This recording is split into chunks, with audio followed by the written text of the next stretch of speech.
எக்கா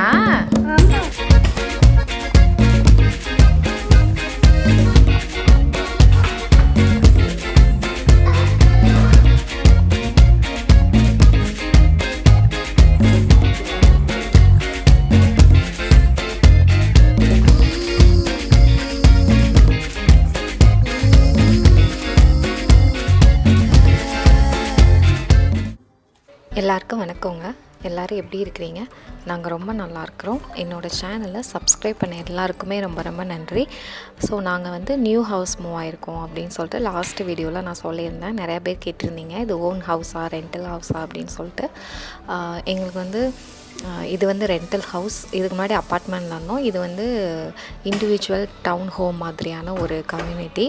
so rental ஹோமில் தான் நாங்கள் வந்திருக்கோம், திரும்ப ஷிஃப்ட் ஆகிருக்கோம்.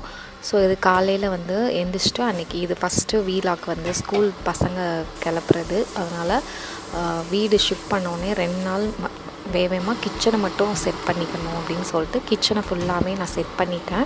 ஏன்னா பசங்க ஸ்கூல் கிளம்பும்போது நம்ம சமைச்சு கொடுக்கணும், அவங்களுக்கு கிளம்பணும் அப்படின்னு சொல்லிட்டு கிச்சனை வந்து முன்னாடியே 2 நாள் செட் பண்ணிவிட்டு எல்லாம் ரெடியாக வச்சாச்சு. ஸோ அன்றைக்கி பிரேக்ஃபாஸ்ட்டுக்கு பார்த்திங்கன்னா எக்கு கேப்சிகம் போட்டு கொஞ்சம் ஃப்ரைட் ரைஸ் மாதிரி பண்ணி கொடுத்துர்லாம். இன்னொன்று வந்து பிரேக்ஃபாஸ்ட்டுக்கு பார்த்திங்கன்னா பணியாரமும் கருப்பட்டி பால் வந்து வச்சு கொடுத்துர்லாம் அப்படின்னு சொல்லிட்டு ஃபஸ்ட்டு கெட்டிலில் வந்து தண்ணி சூடு பண்ணிவிட்டு கருப்பட்டியை வந்து அந்த இது கரையை விட்டுக்கிட்டேன். பாகு மாதிரி காய்ச்ச தேவையில்லை, கரைஞ்சால் மட்டும் போதும். எங்கிட்ட வந்து ரைஸ் வந்து பாஸ்மதி ரைஸ் ஊற வச்சுருந்தேன். ஸோ அது தண்ணி கொதிச்சதுக்கப்புறம் அதை சேர்த்துட்டு உப்பு எண்ணெய் ஊற்றி வந்து ரைஸ் வேக வச்சுக்கிட்டேன். அப்புறம் ஒரு கடாயில் வந்துட்டு அந்த ரைஸ்க்கு நம்ம பண்ணுறோம் இல்லையா, ஸோ அதுக்கு வந்து கடாயில் ஃபஸ்ட்டு ஆயில் ஊற்றிட்டு எக்கு வந்து நல்லா வந்து போட்டு அதை நல்லா விரட்டி எடுத்துக்கிட்டேன். ஸ்க்ராம்பிள் பண்ணி எடுத்து வச்சுக்கிட்டேன். அங்கிட்டு வந்து கருப்பட்டி இதுவும் ரெடி ஆயிடுச்சு. ஸோ அதை எடுத்து தனியாக ஃபில்ட்ரு பண்ணி வச்சாச்சு. இது இப்போ என்ன அப்படின்னா, இந்த வீட்டில் எங்களுக்கு முன்னாடி ஒரே ஃப்ளோரில் தான் நாங்கள் இருந்தோம் இல்லையா அப்பார்ட்மெண்ட்டில். ஸோ அதனால் எங்கள் ஹஸ்பண்ட் டீ போட்டுகிட்டே பசங்களை கிளப்பி விட்ருவார். பட் இது வந்து அப்படி கிடையாது. இது மேலே தான் எல்லா ரூமுமே இருக்குது. கீழே வந்து ஹாஃப் பாத்ரூம் தான் இருக்குது. ஸோ குளிக்கிறதுக்கெலாம் கீழே இருக்காது, வெறும் டாய்லெட் மட்டும் இருக்கும். ஸோ அதனால் பசங்களை மேலே அவங்க கிளப்பிக்கிட்டு இருப்பாங்க, நான் கீழே சமையல் பண்ணிகிட்டு இருப்பேன். அதனால் அவரால் டீ போட முடியாது. ஸோ நான் வந்து டீ போட்டுட்டு இருந்தேன். அவரும் அப்பப்போ வந்து ஆதிரனை குளிக்க வச்சுட்டு அப்புறம் வந்து நான் ரொம்ப லேட்டாக தான் டீ போட ஸ்டார்ட் பண்ணேன். அப்புறம் அவர் வந்து டீ போட்டு கொடுத்தாரு எனக்கு. ஸோ அதுக்கப்புறம் வந்திங்கன்னா அந்த கருப்பட்டி பாகு காய்ச்சி வச்சால அதுக்கு பணியாரம் வந்துட்டு நம்ம தோசை மாவு, அதில் வந்து கொஞ்சம் காய்ச்சின அந்த கருப்பட்டி அந்த சிரப்பு அதுக்கப்புறம் அதில் ஒரு வாழைப்பழம் இதெல்லாம் போட்டு ஒரு கொஞ்சம் ப்ரௌன் சுகர் போட்டுக்கலாம். போட்டுட்டு மிக்ஸ் பண்ணிவிட்டு நெய் ஊற்றி பணியாரக்கல்லில் போட்டு அந்த குழி பணியாரம் மாதிரி போட்டு ஊற்றி எடுத்துக்கிட்டேன். இங்கிட்ட எக்கு கேப்சிகம் ரைஸ்க்கு வந்துட்டு ஆயில் ஊற்றி சீரகம், அதில் வந்து பூண்டு குட்டி குட்டியாக கட் பண்ண பூண்டு, வெங்காயம், கேப்சிகம் போட்டு வதக்கிட்டு அதில் வந்து கொஞ்சம் கெச்சப்பு, கொஞ்சமாக சோயா சாஸ், அதுக்கப்புறம் வந்துட்டு red chilli sweet red chilli sauce ஊற்றிட்டு அப்புறம் வந்து நம்ம எக்கு வந்து இது பண்ணி வச்சுருக்கோம்ல அதையும் சேர்த்துட்டு நல்லா மிக்ஸ் பண்ணிட்டு லாஸ்ட்டாக வேக வச்சுருந்த ரைஸையும் சேர்த்து லஞ்ச் பாக்ஸுக்கு ரெடி ஆகிடுச்சு. ஸோ ஒரு ஆப்பிள் கூட கட் பண்ணி வச்சுட்டேன். இங்கே வந்து பார்த்திங்கன்னா பசங்க ரெடியாகி கீழே வந்துட்டாங்க. லாஸ்ட்டு பார்த்திங்கன்னா ஹரியோட பெல்ட் வந்து நைட் எடுத்து வைக்க மறந்துட்டேன், எங்கே இருக்குன்னே தெரில. அப்புறம் வந்துட்டு வேறு பெல்ட் போட்டு விட்டுட்டு அவனுக்கு வந்து ஸ்கூலுக்கு ஆதிரன் கிளம்பி போயிட்டாங்க.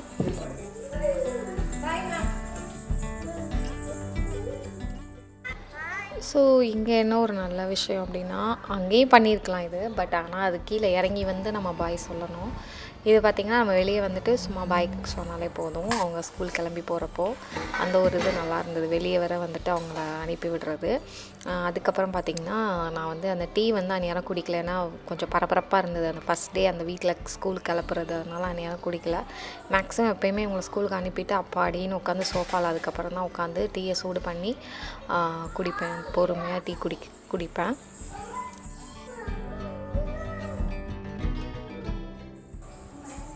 அப்புறம் இங்கே பேக்யார்டு பார்த்திங்கன்னா கொஞ்சம் குளிர், இன்னும் மார்ச் மந்தில் கொஞ்சமாக லைட்டாக குளிர் இருக்கும். பட் கொஞ்சம் காற்றடிக்கிறதுனால இன்னும் கொஞ்சம் நல்லாவே குளிர்ச்சி. அதனால் வெளியே அப்படியே வந்துட்டு அந்த குருவி சத்தம் அதெல்லாம் கேட்டுட்டு கொஞ்ச நேரம் ஓப்பன் பண்ணி வச்சுட்டு திரும்ப க்ளோஸ் பண்ணிட்டேன். அதுக்கப்புறம் மேலே போய் பார்க்கலாம், என்ன நிலமையில மேலே வீடு இருக்குதுன்னு தெரில அப்படின்னு சொல்லிட்டு போய் பார்த்தோம். அங்கங்கே ட்ரெஸ் எல்லாம் ஆல்ரெடி நான் மேலே இன்னும் ட்ரெஸ் எல்லாம் எடுத்து வைக்க ஆரம்பிக்கல அந்த டைமில். ஸோ அதனால் அது வேறு அங்கங்கே கிடந்தது. அப்புறம் இவங்க குளிச்சுட்டு போட்டது இதெல்லாம் வந்துட்டு கிடந்தது. ஸோ அது வந்து போய் எடுத்து வச்சுட்டு வாஷர் ட்ரையர் இங்கே ரூம் தனியாக இருக்கும். ஸோ அதில் வந்து துவைக்கிறதெல்லாம் அங்கே போட்டுட்டு இங்கே பெட்ரூமில் பார்த்திங்கன்னா ஒரு பிளைண்ட்ஸ் வந்து நல்லா பெருசாக இருக்கும் மேலே இருக்கிறதுல. அது வந்து நல்லா வெளிச்சம் வரும். ஸோ நாங்கள் வந்து ஃபஸ்ட்டு கர்ட்டன் மாற்றலான்னு பார்த்தோம். பட் என்னென்னா கர்ட்டன் மாற்றிட்டோம் அப்படின்னா இவ்வளோ வெளிச்சமாக இருக்காது அப்படின்னு சொல்லிட்டு மாட்ட வேண்டாம் அதை அப்படின்னு சொல்லிட்டு அப்படியே அந்த பிளைண்ட்ஸோடையே விட்டுட்டோம். ஸோ அதெல்லாம் ஓப்பன் பண்ணி விட்டுட்டு பெட்ஷீட்லாம் மடித்து வச்சுட்டு திரும்ப ஒரு கொஞ்சம் 2 நிமிஷம் யோசிப்பேன், என்னென்னு ஏதாவது கீழே எடுத்துகிட்டு போக வேண்டியது இருக்கா அப்படின்னு சொல்லிட்டு. ஏன்னா திரும்ப மேலே வரணும், அது ஒரு வந்து கொஞ்சம் நாளைக்கு கஷ்டமாக இருந்தது மேலே ஏறி இறங்குறதுக்கு. ஸோ ஏதாவது எடுத்துகிட்டு சார்ஜ் வயரெல்லாம் எடுத்துகிட்டு வந்துட்டு அதுக்கப்புறம் ஊற வச்சுருந்தேன். முந்தின நாள் நைட்டு வந்து இட்லி மாவும் இட்லி அரிசி உளுந்து ஊற வச்சுருந்தேன். ஸோ கிரைண்டரில் வந்து அதை ஆட்டை போட்டுட்டு மற்ற வேலையெல்லாம் பார்க்கலாம் அப்படின்னு சொல்லிட்டு ஃபஸ்ட்டு உளுந்து சேர்த்துட்டு உளுந்து எப்போயுமே கரெக்டாக நான் வந்து தண்ணி எல்லாமே ஃபஸ்ட்டே ஊற்றிடுவேன். இடையில அப்பப்போல்லாம் கிண்டி விட்டு ஊற்ற மாட்டேன். ஸோ தண்ணியெல்லாம் வேணுங்கிற அளவு ஊற்றிட்டு ஒரு 50 மினிட்ஸ் வந்து நான் டைமர் வச்சுப்பேன் உளுந்து வந்து அரைக்கிறதுக்கு கிரைண்டரில். அப்பப்போ இடையில வந்து ஓரத்தில் மட்டும் தள்ளி விட்டுப்பேன் ஃபஸ்ட்டு ஒரு 10 மினிட்ஸில். ஏன்னா அது அங்கங்கே அரைக்காமல் இருக்கும். அதுக்கப்புறம் மீனாட்சி வந்து காலையில் அவங்க அண்ணா போகும்போதே முடிச்சிட்டான். ஸோ அவளுக்கு ப்ரஷ் பண்ணி விட்டுறலாம் அப்படின்னு சொல்லிட்டு அவளுக்கு ப்ரஷ் பண்ணி விட்டு டைப்பர்லாம் சேஞ்ச் பண்ணிவிட்டு அவளுக்கு வந்து பிரேக்ஃபாஸ்ட் அப்புறம் வந்து கொடுக்க ஸ்டார்ட் பண்ணேன்.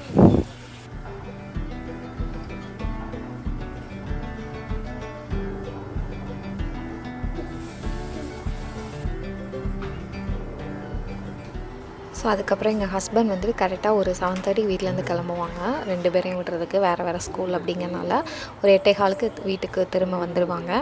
ஸோ வந்துட்டு அதுக்கப்புறம் அவங்க ஆஃபீஸ் வந்து கிளம்பி போகணும். மீனாட்சி ஃபுல்லாக அவங்களும் மேலே ஃபுல்லாக கிளம்பிட்டு அதுக்கப்புறம் தான் கீழே வருவாங்க ஆஃபீஸ்க்கு. ஏன்னா கீழே நம்ம வந்து எந்த ஒரு இதுவுமே இல்லை, எல்லாமே மேலே தான் ஷிஃப்ட் பண்ணியாச்சு. ஸோ அதனால் ஃபுல்லாக கிளம்பிட்டு மட்டும்தான் கீழே வருவாங்க. மீனாட்சி அவங்க அப்பா மேலே இருக்கிறனால அங்கே போய் வந்து கொஞ்சம் நேரம் விளையாண்டுட்டு இருந்தா.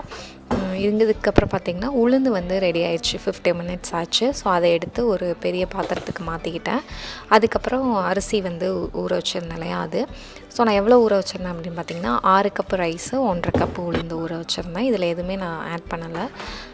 வேணும்னா நம்ம வெந்தயம் ஏதாவது எப்போ வேணால் ஆட் பண்ணிப்பேன், மற்றபடி நான் வேறு எதுவும் ஆட் பண்ண மாட்டேன். ஸோ அரிசி ஊற வச்சுருந்த அரிசியும் சேர்த்துட்டு தண்ணி எக்ஸ்ட்ரா ஊற்றிட்டு ஸோ அரிசி ஆட்டுறதுக்கு வந்து பார்த்திங்கன்னா ஒரு 23 அல்லது 25 மினிட்ஸ் வந்து டைம் வச்சுப்பேன். ரொம்ப நைஸாக மாவாலாம் அரைக்க மாட்டேன். அப்படி வச்சோம்னா அப்படின்னா இட்லி சம்டைம்ஸ் வராது.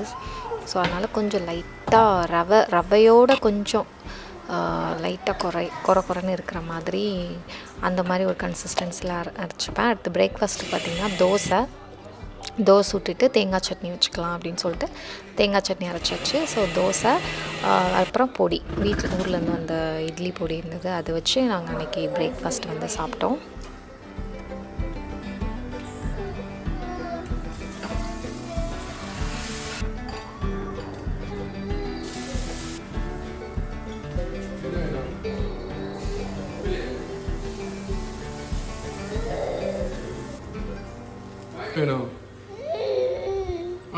சரி. ஸோ எங்கள் ஹஸ்பண்டும் வந்துட்டு ஒரு 9 மணி ஆப்பில் ஆஃபீஸ்க்கு கிளம்பிட்டாங்க. ஆஃபீஸ் வந்து ரொம்பவே இதுக்கு முன்னாடி இந்த அப்பார்ட்மெண்ட்டும் ரொம்ப பக்கம் ஆப்போசிட்டில் தான், இதுவும் ரொம்ப பக்கம் தான் ஆப்போசிட்டில் தான். ஸோ 2 வீட்டுக்கும் நடந்து போனால் 10 நிமிஷம்தான் ஆகும், அவ்வளோதான். அந்த தூரத்தில் தான் இருந்தது, ரொம்ப பக்கத்தில் தான் நாங்கள் மூவ் ஆகிருந்தோம். ஸோ ஃபஸ்ட்டு தோசையெல்லாம் சுட்டு ஹாட் பாக்ஸில் வச்சுட்டு கொஞ்சம் எக் தோசையும் சுட்டு, மீனாட்சி எக் தோசை போட்டால் நல்லா சாப்பிடுவாவா. ஸோ கொஞ்சம் எக் தோசையும் சுட்டு நானும் வந்து தோசை பிரேக்ஃபாஸ்ட்டாக சாப்பிட்டோம். அந்த கேப்பில் வந்து பார்த்திங்கன்னா ரைஸ் வந்து அரைஞ்சிருச்சு. ஸோ அது வந்து சாப்பிட்டுட்டு அதுக்கப்புறம் எடுத்து நம்ம பாத்திரத்துக்கு மாற்றலாம் அப்படின்னு சொல்லிட்டு மூடி வச்சுட்டு ஃபஸ்ட்டு நாங்கள் 2 வந்து சாப்பிட உட்காந்துட்டோம். சாப்பிடு, நேராக உட்காந்துக்கோ, அம்மா மாதிரி உட்காந்துக்கோ.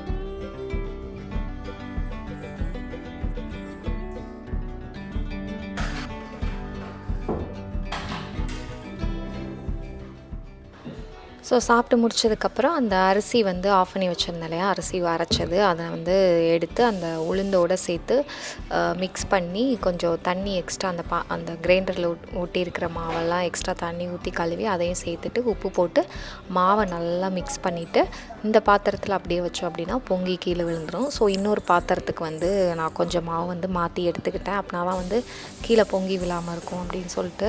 ஏன்னா கீழே பொங்கி வந்துச்சுன்னு நான் அவனுக்குள்ளே வச்சு தான் புளிக்க வைப்பேன். அது லைட்டு போட்டு புளிக்க வைப்பேன். ஸோ அங்கே விழுந்துச்சுன்னா அதை வேறு க்ளீன் பண்ணிகிட்டு இருக்கணும் அப்படின்னு சொல்லிட்டு இந்த மாதிரி 2 பாத்திரத்துக்கு மாற்றி மாவு வந்து உள்ளே லைட்டு போட்டு அவனுக்குள்ளே நான் வச்சுட்டேன். ஸோ அன்றைக்கி ஈவினிங்கே வந்து நல்லா பொங்கி வந்துடும். நம்ம ஈவினிங்கே இட்லிக்கு வந்து ரொம்பவே நல்லாயிருக்கும் மாவு அந்த மாதிரி ரெடி ஆயிரும். ஸோ அதுக்கப்புறம் கிரைண்டர் நல்லா தொடச்சிட்டு அதை எடுத்து பேண்ட்ரியில் வந்து வச்சாச்சு.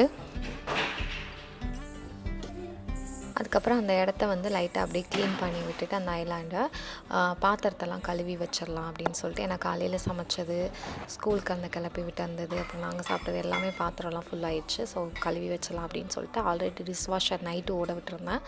அதை எடுத்து வந்து அந்தந்த இடத்துல அந்த பாத்திரத்தெல்லாம் வச்சுட்டு அதுக்கப்புறம் நான் வந்து பாத்திரத்தெல்லாம் வாஷ் பண்ண ஸ்டார்ட் பண்ணிட்டேன்.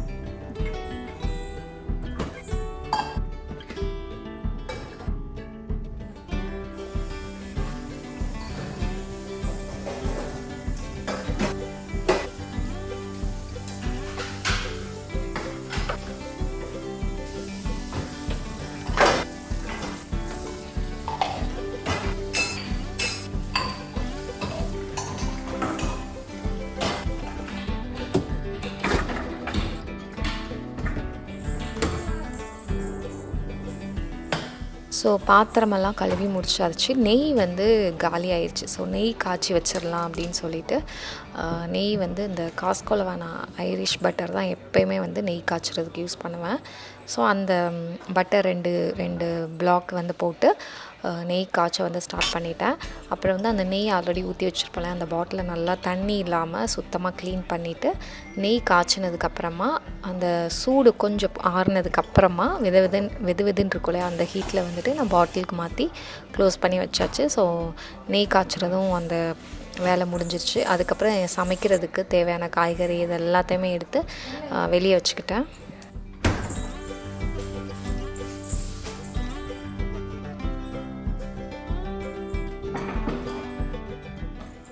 ஸோ அப்புறம் மீனாட்சி வந்துட்டு சாப்பிட்றதுக்கு வந்து கேட்டாள். ஸோ ஆப்பிள் சாப்பிட்றியான்னு கேட்டேன். ஓகேன்னு சொன்னால். ஸோ அவளுக்கு ஒரு ஆப்பிள் வந்து நல்லா கழுவிட்டு கட் பண்ணி ஒரு பிளேட்டு அல்லது பவுலில் போட்டு கொடுத்துட்டோம் அப்படின்னா அவள் சாப்பிட்ருவா.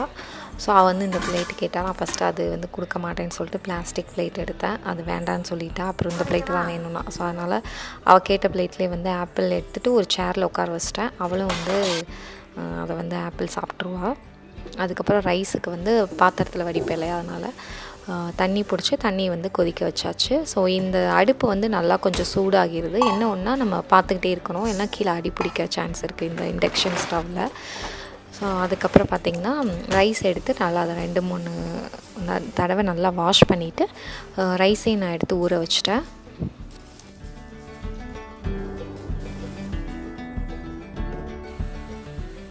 அடுப்பு நல்லா ஃபாஸ்ட்டாக வந்து அந்த இது எத்தி எரியுதுன்னு சொன்னேன் இல்லையா, அதனால் அது தண்ணியும் வேகமாகவே கொதிச்சிருச்சு. ஸோ ரைஸ் ஊற வச்சுருந்ததையும் போட்டுட்டு அதுக்கப்புறம் பீன்ஸ் பொரியலுக்கு வந்து பீன்ஸை எடுத்துகிட்டு அது ஒரு பாத்திரத்தில் கொட்டி அதை நல்லா வாஷ் பண்ணிக்கிட்டேன் ஃபஸ்ட்டு. அதுக்கப்புறம் அந்த 2 ஓரத்தில் உள்ள அந்த வேஸ்ட்டு பார்ட் இருக்கும் இல்லையா, அதை ஃபஸ்ட்டு கட் பண்ணிக்கிட்டேன் எல்லா பீன்ஸ்லேயும். அதுக்கப்புறம் எல்லா பீன்ஸையும் வந்து குட்டி குட்டியாக வந்து பொரியலுக்கு ஏற்ற மாதிரி கட் பண்ணி வச்சுக்கிட்டேன். ஸோ அந்த பீன்ஸ் கட் பண்ணி முடிக்கிறதுக்குள்ளே பார்த்திங்கன்னா எங்கிட்ட ரைஸ் வந்து நல்லாவே வெந்துருச்சு. ஸோ அதை எடுத்து வடியை வச்சுட்டு பீன்ஸ் வந்து வேக வச்சிடலாம். தண்ணி ஊற்றி வேக வைக்காமல் இந்த மாதிரி ஆவியில் ஸ்டீமில் வேக வைக்கலாம் அப்படின்னு சொல்லிட்டு அந்த பாத்திரத்தில் மேலே உள்ள பாத்திரத்தில் பீன்ஸ் கட் பண்ண பீன்ஸ் போட்டு ஒரு 10 நிமிஷம் வேக வச்சுக்கிட்டேன். அதுக்கப்புறம் வந்து பூண்டு, சின்ன வெங்காயம் இதெல்லாம் கட் பண்ணி எடுத்துக்கிட்டேன். புளிக்குழம்பு வைக்கலாம் அப்படின்னு சொல்லிட்டு. ஏன்னா காய் வேறு எதுவுமே இல்லை, அதனால் இனிமேல் தான் ஷாப்பிங் போகணும் இந்த வீடு மாறினதுக்கப்புறம். அதனால் கொஞ்சம் இருக்கிறத வச்சு சமையல் பண்ணலாம் அப்படின்னு சொல்லிட்டு புளிக்குழம்பு வச்சு பண்ணலாம் அப்படின்னு சொல்லிட்டு நான் புளிக்குழம்பு வச்சேன். பூண்டு போட்டு புளிக்குழம்பு. இது நல்லெண்ணெய் ஊற்றிட்டு எண்ணெய் சூடானதும் வெந்தயம், சீரகம், கடுகு இது கருவேப்பிலை போட்டு தாளிச்சிட்டு சின்ன வெங்காயம், பூண்டு அது போட்டு நல்லா வதங்கணும். ஸோ அங்கிட்டு புளி கொஞ்சம் ஹாட் வாட்டர் ஊற்றி வந்து வேக வச்சுட்டேன். இங்கிட்டு மீனாட்சி பாப்பா வந்து கொஞ்சம் டாய் இருந்தது, அதை வச்சு நல்லா விளையாண்டுட்டு இருந்தா அவளே. அதுக்கப்புறம் நல்லா ஒரு மீடியம் சைஸான தக்காளி வந்து 2 எடுத்து கட் பண்ணி வச்சுக்கிட்டேன். ஸோ வெங்காயம், பூண்டு நல்லா வதங்கினதுக்கப்புறமா தக்காளியும் போட்டு தக்காளி நல்லா மசிஞ்சு வரணும். ஸோ நான் மூடி போட்டோம் அப்படின்னா வேகமாகவே அது மசிஞ்சு வந்து ரெடி ஆயிரும். இது பீன்ஸ் பொரியலுக்கு பார்த்திங்கன்னா ஒரு கடாயில் சீரகம், கடுகு, உளுந்து, கருவேப்பிலை போட்டு தாளித்ததுக்கப்புறமா நம்ம வேக வச்சுருந்த பீன்ஸு, அதுக்கப்புறம் மஞ்சள் பொடி, அதுக்கப்புறம் குழம்பு மிளகாய் பொடி இருக்குது பார்த்திங்களா, அது ஒரு டீஸ்பூன் போட்டு நல்லா மிக்ஸ் பண்ணிக்கிட்டேன். பீன்ஸ் வந்து ஆல்ரெடி மேக்ஸிமம் வெந்துருச்சு. ஸோ லைட்டாக வந்து அந்த பொடி நம்ம போட்ட பொடி பச்சை வாசனை போகிற வரை வந்தால் போதும். இங்கிட்டு குழம்புக்கு பார்த்திங்கன்னா மஞ்சள் பொடி, மல்லிப்பொடி, வீட்டு மிளகாய் பொடி இது போட்டு நல்லா மிக்ஸ் பண்ணிட்டு, உப்பு இது போட்டு நல்லா மிக்ஸ் பண்ணிட்டு புளி ஊற வச்சுருந்தேன் இல்லையா, அதையும் நல்லா கரைச்சிட்டு அந்த குழம்புல வந்துட்டு புளி தண்ணி ஊற்றிட்டு அதுக்கப்புறம் எவ்வளோ தண்ணி கன்சிஸ்டன்சி வேணுமோ அந்த அளவுக்கு தண்ணியும் ஊற்றி நல்லா அது கெட்டியான ஒரு கன்சிஸ்டன்சிக்கு வர வரைக்கும் அதை நல்லா ஹை ஃப்ளேமில் வச்சு நல்லா கொதிக்க விட்டுட்டோம். அங்கிட்டு சைட் பை சைடாக வந்து பீன்ஸும் அப்பப்போ வந்து நான் வந்து கிளறி விட்டுக்கிட்டேன். ஸோ லாஸ்ட்டாக வந்து தூவுறதுக்கு ஃப்ரோசன் தேங்காய் வந்து மைக்ரோவேவில் வச்சு டீஃப்ராஸ்ட் பண்ணிவிட்டு அதுக்கப்புறம் பீன்ஸ் ரெடி ஆனதுக்கப்புறம் லாஸ்ட்டாக தேங்காய் துருவி பீன்ஸும் இறக்கி வச்சாச்சு. ஸோ அதுக்கப்புறம் லாஸ்ட்டாக வந்து எக்கு புளிக்குழம்புக்கு வந்து நம்ம அவிய வச்ச எக்கு வந்து ரொம்பவே நல்லாயிருக்கும்.